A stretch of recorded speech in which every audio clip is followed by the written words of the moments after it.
Hey guys, good to see you. Hey, how are you? How are you today?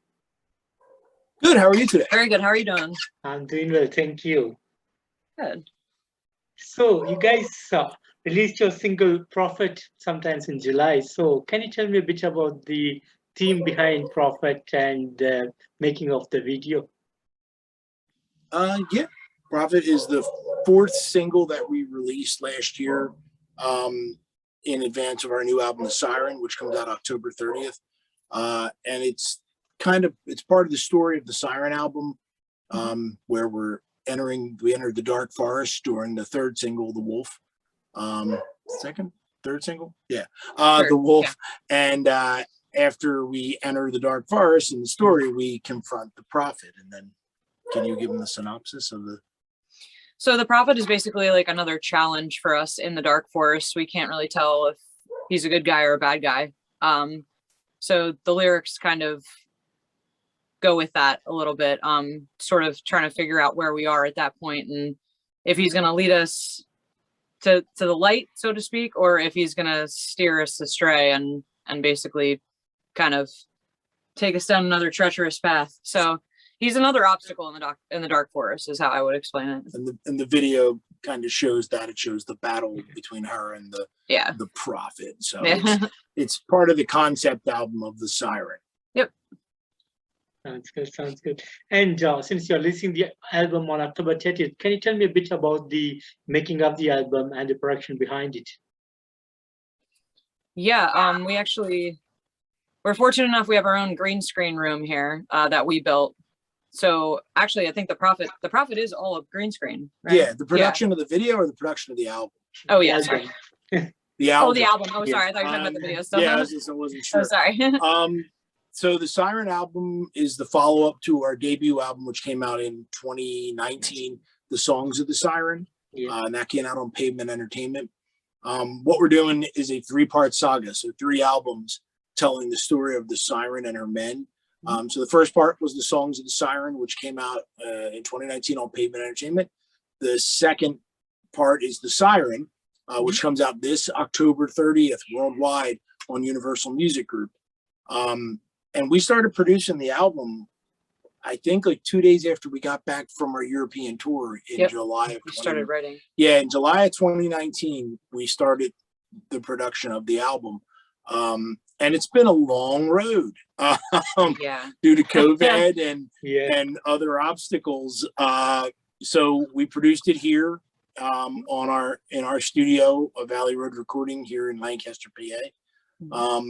For the past 2 years, we've been working on this. We feel is like a masterpiece of music. It's 12 songs that are all killer, no filler. Yeah.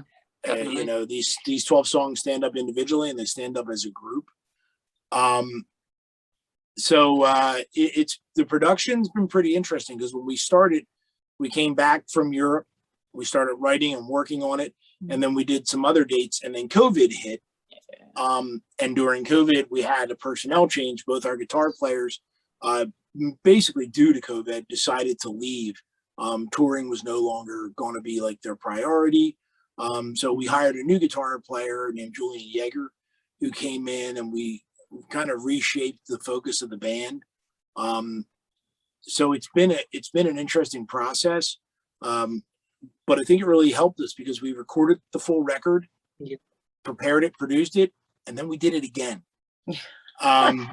Which is kind of a theme of our band. Our first album, we recorded it, I think, 3 times before we were ready to put it out. Awesome. So the production of the Siren album has been interesting. And then when COVID hit in 2020, we're a road band. We tour. That's what we do. And we couldn't do that. So we had to kind of shift gears. So we began to produce videos and release singles in advance of the album. So in October of 2020, there was Crossing Over. And then in December, we released the video and song for Down. And then in February, it was The Wolf. And then, was it July or for... I can't remember when the Prophet came out. It was It was May. March or May? May. And then the video followed in July. But now we're finally here. The album comes out worldwide October 30th. So Yeah, go get it. Awesome. So what would be the plans on the release day on October 29th? What are our plans? Yes, the release day. Do you have some kind of party or release day concerts or something you are planned up for the day? We're actually playing a show on the 30th. We're playing a place called The Church in Lebanon, PA. So it wasn't really intentional, actually. It kind of just happened. It's happenstance. So normally we would plan like a release show. So it kind of naturally became the release show. And it's kind of perfect because it's Halloween, so that's exciting. Yeah, so we're still not on tour yet because of COVID. We were in New Orleans finishing up the album, and we came back and ended up with COVID. Yay! So we ended up being on a couple of weeks down. So we play October 30th in Lebanon, PA for the release, and then we're going to do a little release down in Atlantic City, New Jersey, and then 19th, the November 19th, and then we start an American tour on January 11th. Say that, I don't know. Yeah, I know it's in January. On January 11th in Philadelphia, PA, we launch an American tour, like heading down into the South. So we'll be in Philadelphia and Pittsburgh and Baltimore and Charlotte, North Carolina and Virginia. All the dates are going to be released soon. So that'll be the first leg of the Siren tour, January 2. Sounds good. And like you said, this concept is based on Siren and the journey. So can you tell me a bit, so what is going to be happening in this thing, and is there going to be an end? So what happens at the end? Well, this album picks up where the last album left off, entering the underworld. And anyone who follows the storyline, which we were shocked to discover there are a lot of people who actually follow the storyline. It's the story of the Siren, and she was guarding Persephone. It's taken from Greek mythology and Norse mythology. So in the first album, it introduces you to the Siren and what happened. Persephone was taken into the underworld, and then she gathered a band of men together, a band of warriors. Not all men. And then it leaves off in the end of the first album. We're going into the underworld. The Siren album picks up there with the song Crossing Over, and takes us into the underworld and all the battles that occur. So when you pick up the album, that's kind of the story it tells. It's the concept of the band and its journey through the underworld. Sounds good. And you already have materials for the final trilogy of the series? Yeah. We actually sat down and counted, and I think we already have like 8 songs.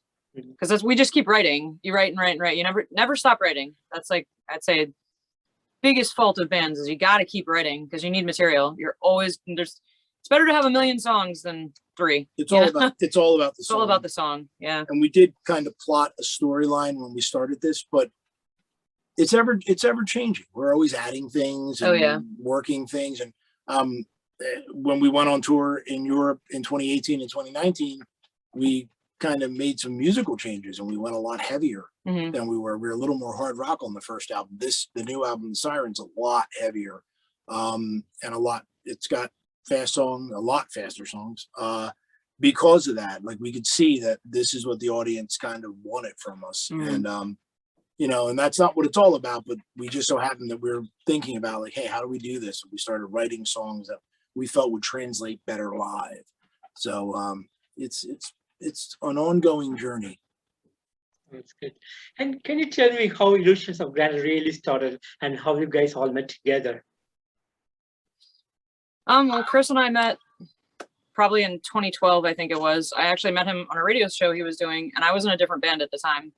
And that band kind of came to an end, and then he and I started doing band stuff together, and we were in a different band together, kind of touring around with like a rock band.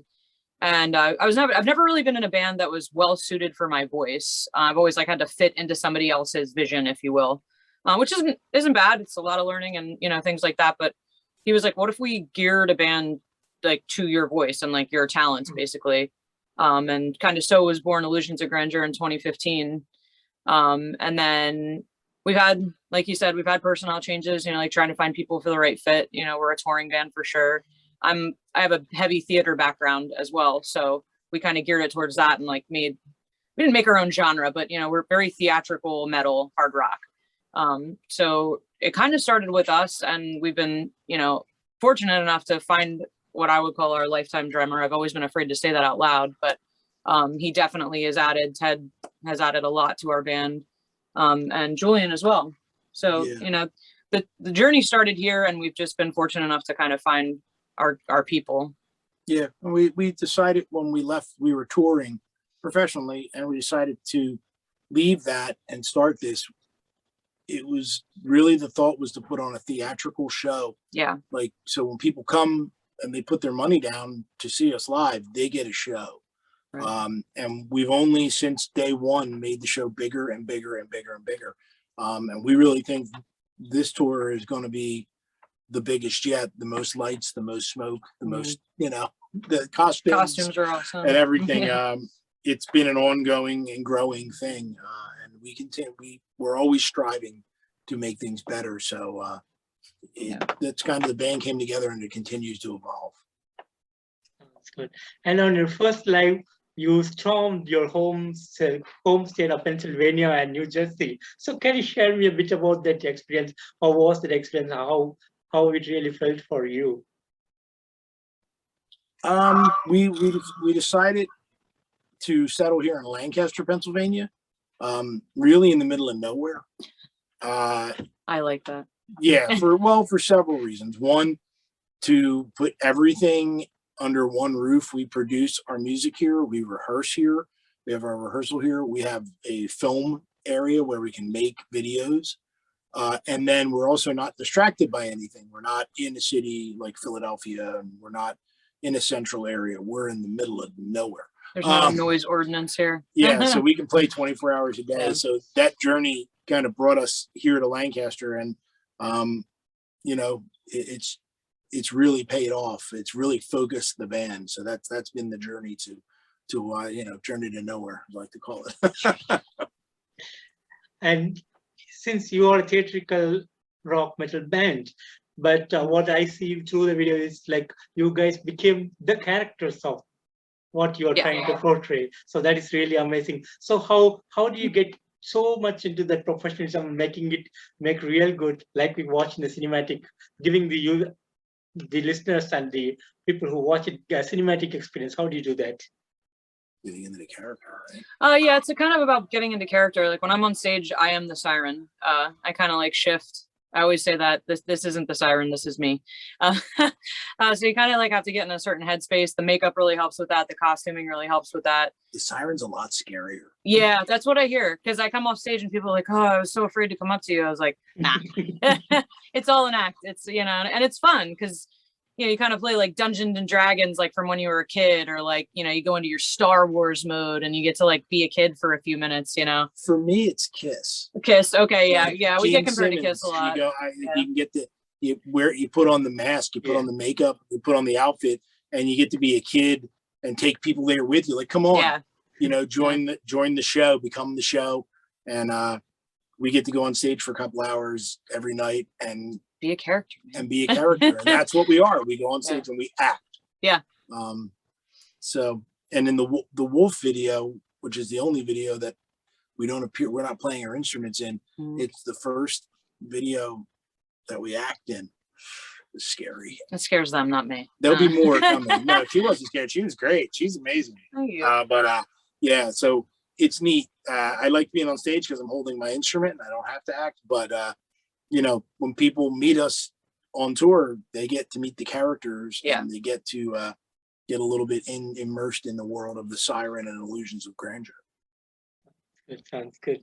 And would you guys like to share some of the great moments that you had over the years? I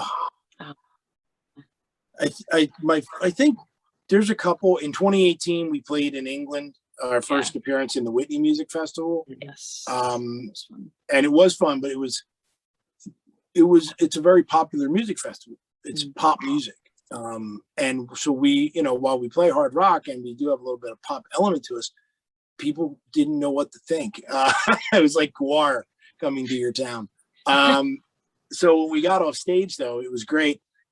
She went down The kids, to the crowd, and there were like all these little boys and girls. little boys and girls, and they were, she looks like a superhero, mommy. Yeah. And there's pictures of it. So cute. And they all gathered around her to touch her and to get an autograph.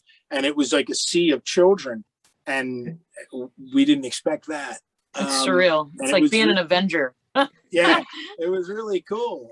And so that was surreal. And I think my other favorite one was someone tried to hand you their baby. That was in Smila. Yeah, we were in Smila, Ukraine. And first of all, I don't know that I recalled that we were going to be the headliners. Like, I knew we were on in the evening, and I knew it was like a festival to go on during the day kind of thing. But I didn't realize that they like literally built this festival around Illusions of Grandeur. So that was kind of crazy because we've never been there before. And we're going back. Yeah, we're definitely going back. We made a huge impact in the Ukraine, and they're amazing. They love us and we love them. I still have people that I keep in touch with over there, but we got there and they built this huge stage and it was really cool. And so bands played in the morning, and it came our turn to play, and huge crowd. First, I couldn't believe it. It was like people came out of nowhere, and we did kind of sit in the van right before the show. So I think we sort of missed the band that was right before us just because we were getting ready and everything. And when we came out, I couldn't believe how many people were out there. It was a sea of people. And there's a woman up front, like trying to hand me her baby. And I was like, so I kind of bent down and kind of hugged him a little bit, but I didn't want to take him out of her hands. And she was like, like giving him to me. I was like, no. It's not. Yeah. We don't have a childproof stage. No. There's a lot going on. He was probably like 2.5, 3, maybe 3. I don't know. He was a little baby. He was little. So that was a fun one. I got a shirt thrown on me that night. Somebody threw their shirt at me, sweaty red shirt. That was fun. Someone actually came up onto the stage and had to be escorted off. I remember I was on Facebook Live, like trying to show everybody how cool it was. And in the camera, I see somebody, but I'm like, there's someone behind me on stage. So he had to be escorted off. That was kind of funny. That was just a great show. We actually spent like a good 2.5 hours after the show, just taking pictures and signing autographs with people. People were singing our lyrics back. They can't speak English. They don't, the language barrier, but they were singing the lyrics back to me. I was like, it was crazy. This is crazy. So that's probably one of my favorite and most memorable experiences. For me too. Yeah. Yeah. There's a lot, we've played a lot of shows. Yeah. And there's always something interesting, but those are like the highlights of the touring. We're looking forward to this American tour starting in January, because it's going to be our first like full length American tour. We usually play one-offs and festivals in America, and now we're going to tour finally in our own country. Awesome. And since the beginning, you were focused on the Siren and the Saga. So moving forward, once this ends, what would be the plans for you guys? We don't know. We're focused on this tour and this album, and the next album, The Siren Rises. We don't know when we'll start that. It all depends on the end of this tour cycle. Right now, we start in January in America, and then in June we head to Europe. Yes. And that right now that tour ends July 3rd in Moscow, Russia. So that's that cycle, but there'll probably be dates added before and after, and so. For right now, we're focused on bringing the Siren album to the people and representing that album. So you have to stay tuned to see what's next. Sounds good. And what would be the dream for you guys? To continually tour. To continue. For this COVID to end, and for us to be able to, reach as many parts of the world as we can. We have fans in New Zealand and South America and Australia and Brazil and Mexico, from Kill Sound, our production company down there. Definitely. We want to get into Mexico. So we're hoping that we can get into those places and tour in Mexico and tour in Brazil and tour in Colombia and get down to New Zealand and South Africa. We keep getting offers to do so, but right now, again, because of all this, we can't. So I think our dream is for that to end and people to be healthy, and for us to be able to go to these countries that want us to play, because we want to play. We'll play anytime, anywhere. So that's really our dream right now, is to continue to tour. Awesome. I want to play Red Rocks in America, though, for sure. And that. I'd love to play Redbox, and I'd love to play at least one show with Korn, even if I open at 4 o'clock in the afternoon and they play at 11. I don't care.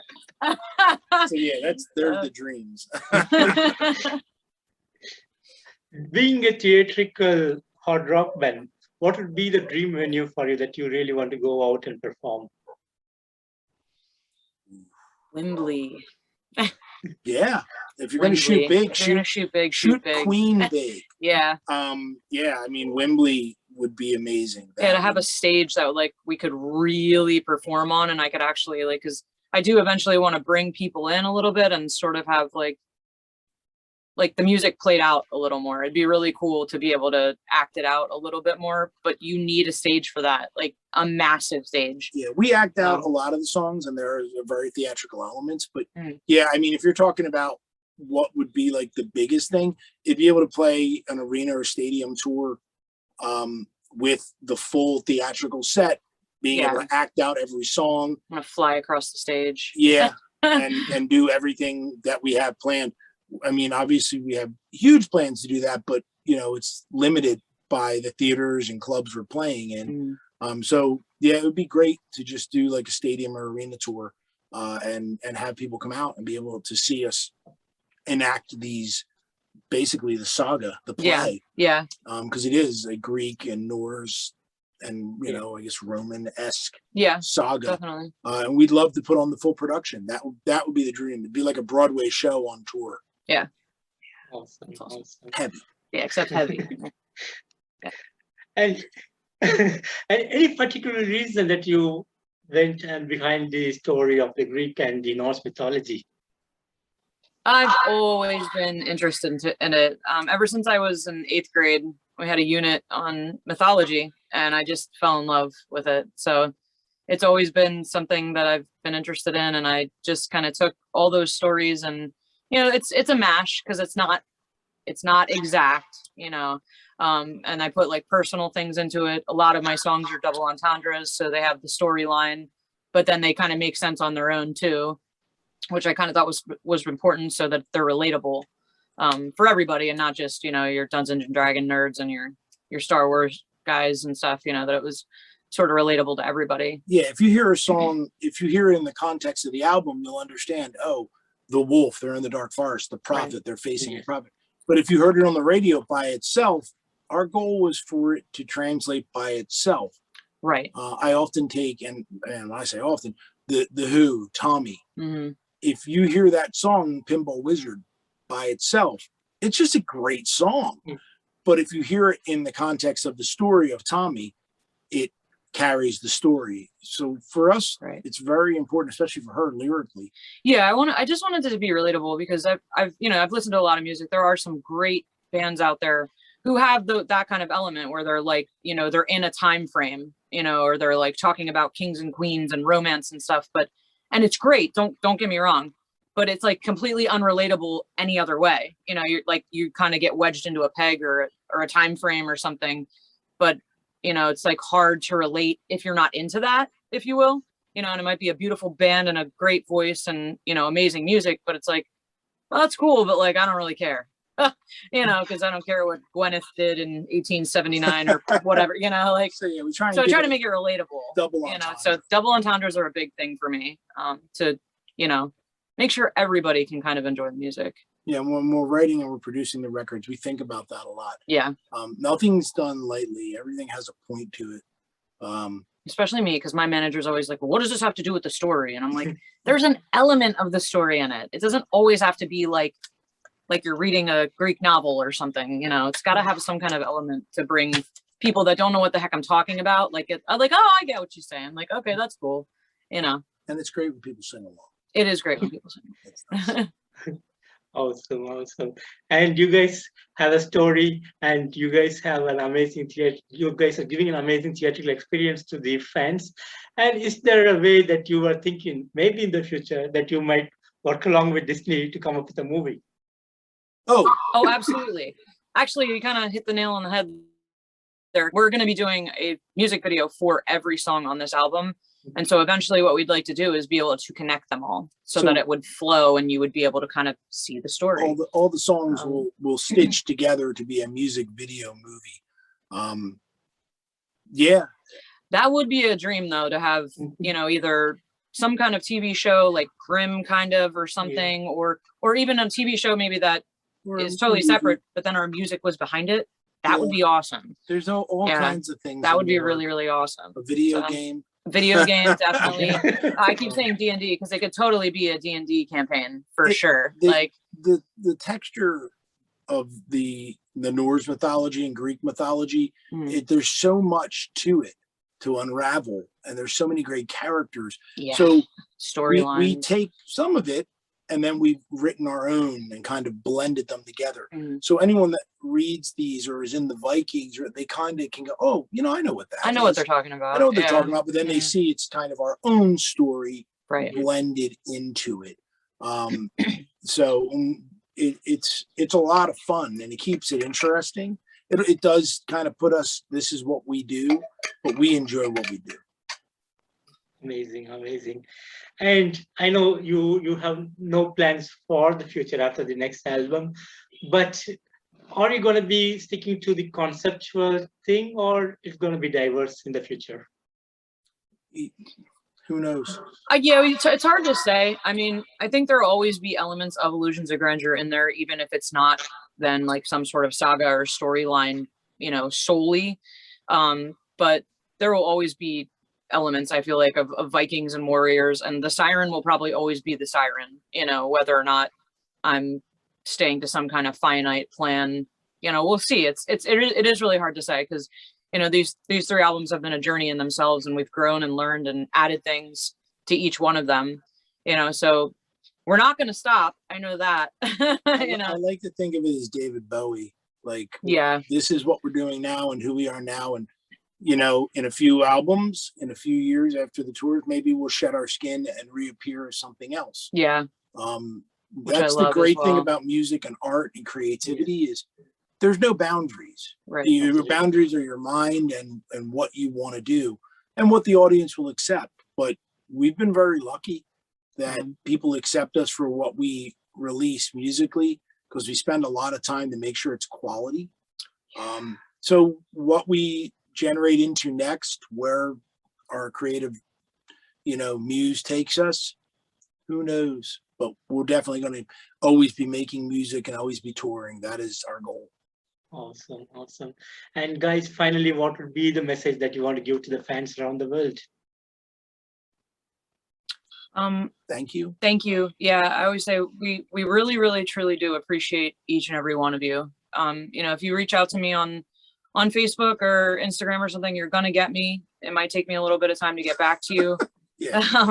But I really do appreciate that. We really do. We set it up so that everyone, if you go to www.iogmusic.com, iogmusic.com, all roads lead to there. Yeah. You get all our Facebook, our Twitter, our Instagram, our YouTube, our Spotify, our Apple, our iTunes. Merch is on there. Merch. Pictures, so story. If you go to the website, iogmusic.com, it'll lead you anywhere you want to go. And you'll also be able to get in touch directly with the band. Again, we get thousands of emails, but we respond to everyone. It takes forever. But we respond to everyone, and we appreciate it, because without people listening, it doesn't matter, and people's imaginations to listen and understand what we're doing, we wouldn't exist. I mean, we'd be writing songs, but it'd just be for us. So we're so ever grateful for the people out there to listen and come to the shows. And I guess the message would be, you know, we're with you, and we hope you're well, and we can't wait to see you when we're on the road. Awesome, awesome. And guys, thank you so much for giving me your time today for this interview. It's a real pleasure talking to you guys today.